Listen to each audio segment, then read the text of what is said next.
আওয়ামী লীগকে নিয়ে এক বড়সড় সিদ্ধান্ত নিতে যাচ্ছে তারেক রহমানের বিএনপি সরকার। আওয়ামী লীগের প্রতি অধ্যাপক মোহাম্মদ ইউনূস যতটা কঠোর ছিলেন তার চেয়েও আরো বেশি কঠোর হচ্ছে বর্তমান সরকার। ফলে আপাতত আর রাজনীতিতে ফেরা হচ্ছে না আওয়ামী লীগের। অথচ গত নির্বাচনে আওয়ামী লীগ চাচ্ছিল বিএনপি যাতে যে কোনোভাবে ক্ষমতায় আসে।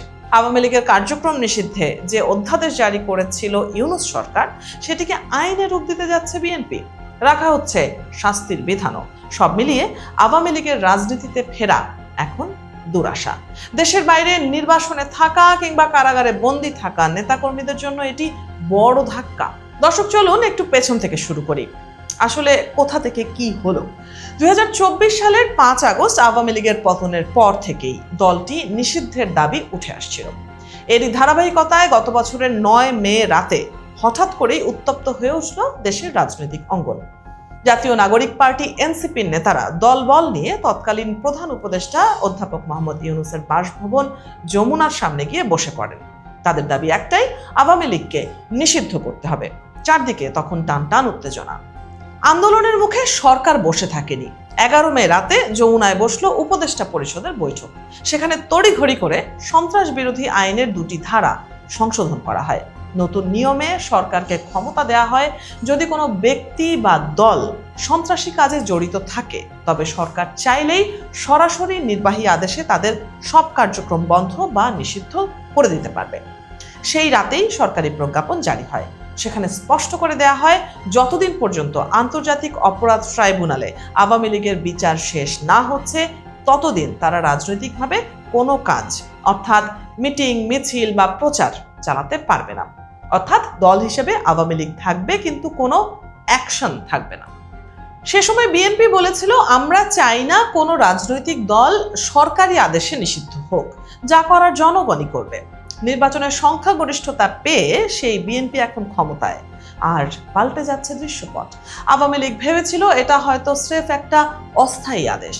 বিএনপি ক্ষমতায় এলে হয়তো এটা তুলে নেবে বা অন্তত শিথিল করবে। কিন্তু তারেক রহমান দেখালেন অন্য খেলা। তিনি সেই অধ্যাদেশকে স্রেফ একটা আদেশ হিসেবে রাখছেন না, সেটাকে ঘষা মাজা করে সরাসরি পূর্ণাঙ্গ আইনে রূপান্তর করছেন। আর আইন হওয়া মানেই সেটা স্থায়ী হয়ে যাওয়া। শুধু আইনই নয়, এতে যোগ করা হচ্ছে শাস্তির বিধানও। অধ্যাপক ইউনূসের অধ্যাদেশে বলা ছিল কার্যক্রম নিষিদ্ধ, কিন্তু কেউ যদি সেই নিষেধ অমান্য করে মিছিল বের করে বা ফেসবুকে দলীয় কোনো প্রচার চালায়, তবে তার শাস্তি ঠিক কি হবে তা নিয়ে একটা বড় ফাঁক ছিল। বিএনপি এখন সেই ফাঁকটাই ভরাট করছে। তারা প্রস্তাব করেছে, যদি কোনো নিষিদ্ধ সংগঠন তাদের ব্যানারে কোনো সভা সমাবেশ করে, পোস্টার লাগায়, গণমাধ্যমে বিবৃতি দেয় বা সংবাদ সম্মেলন করে, তবে জড়িতদের 4 থেকে 14 বছর পর্যন্ত জেল হতে পারে। দর্শক, এখন ভাবুন, আওয়ামী লীগের নেতাকর্মীরা কি সহজেই রাজপথে নেমে স্লোগান দেওয়ার সাহস পাবে? আওয়ামী লীগের কার্যক্রম যে নিষিদ্ধই থাকছে, গত মাসের 18 তারিখেই তার একটা আভাস দিয়েছিলেন বিএনপি মহাসচিব মির্জা ফখরুল। গুলশানে এক অনুষ্ঠানে সাংবাদিকরা তার কাছে জানতে চেয়েছিলেন আওয়ামী লীগের কার্যক্রম নিষিদ্ধই থাকবে কিনা। জবাবে মির্জা ফখরুল বলেছিলেন, আওয়ামী লীগের কার্যক্রম নিষিদ্ধ আছে, বন্ধ আছে, বন্ধই থাকবে। তিনি তখন আওয়ামী লীগকে পাত্তা দিতে চাননি। তার কথার সুর ছিল এমন, ওরা মাঝে মাঝে একটু আধটু উকিঝুঁকি দেয়, এগুলোকে গুরুত্ব দেওয়ার কিছু নেই। বিএনপি মহাসচিবের সেই কথা বাস্তবায়নের প্রক্রিয়া শুরু হয়ে গেছে। দর্শক, গত 13 মার্চ নতুন সংসদের প্রথম দিনেই অন্তর্বর্তী সরকারের করা 133টি অধ্যাদেশ টেবিলে তোলা হয়। এগুলো যাচাই বাছাই করতে গঠন করা হয় 14 সদস্যের একটি বিশেষ কমিটি। তাদের সামনে ডেডলাইন ছিল 12 এপ্রিল, কারণ এর মধ্যে পাশ না হলে সব নিয়ম হাওয়া হয়ে যেত।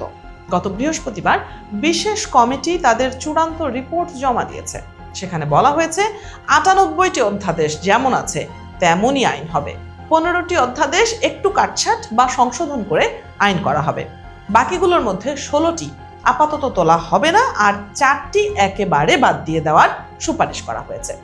সবচেয়ে বড় চমক হলো, সেই 15টি সংশোধিত বিলের মধ্যে থাকা সন্ত্রাস বিরোধী অধ্যাদেশ। এই সেই আইন যা দিয়ে গত বছর আওয়ামী লীগ ও তার অঙ্গ সংগঠনের কার্যক্রম নিষিদ্ধ বা স্থগিত করা হয়েছিল। একই আইনে 2024 সালের অক্টোবরে নিষিদ্ধ করা হয় ছাত্রলীগকে। সংসদে বিএনপির সংখ্যাগরিষ্ঠতা রয়েছে। জামায়াত, এনসিপিও আওয়ামী লীগের ব্যাপারে কঠোর, অর্থাৎ এটি যে আইনে পরিণত হচ্ছে তা নিয়ে কোনো সন্দেহ নেই। দর্শক, এখন প্রশ্ন, তারেক রহমানের সরকার কেন আওয়ামী লীগের প্রতি জিরো টলারেন্স নীতি দেখাচ্ছে? এর পেছনে কয়েকটা কারণ থাকতে পারে। 5 আগস্টের গণ অভ্যুত্থানের পর সাধারণ মানুষের মধ্যে আওয়ামী বিরোধী যে ক্ষোভ তৈরি হয়েছে, বিএনপি সেটাকে প্রশমিত করতে চায় না। আর আওয়ামী লীগ যদি আবার রাজনীতিতে ফেরার সুযোগ পায়, তবে তা বিএনপির একক আধিপত্যের জন্য বড় হুমকি হতে পারে। তাই সেই সম্ভাবনা অঙ্কুরেই নষ্ট করে দিতে চায় বিএনপি। এমন পরিস্থিতিতে আওয়ামী লীগের রাজনীতিতে ফেরাটা অলৌকিক ব্যাপারই বটে।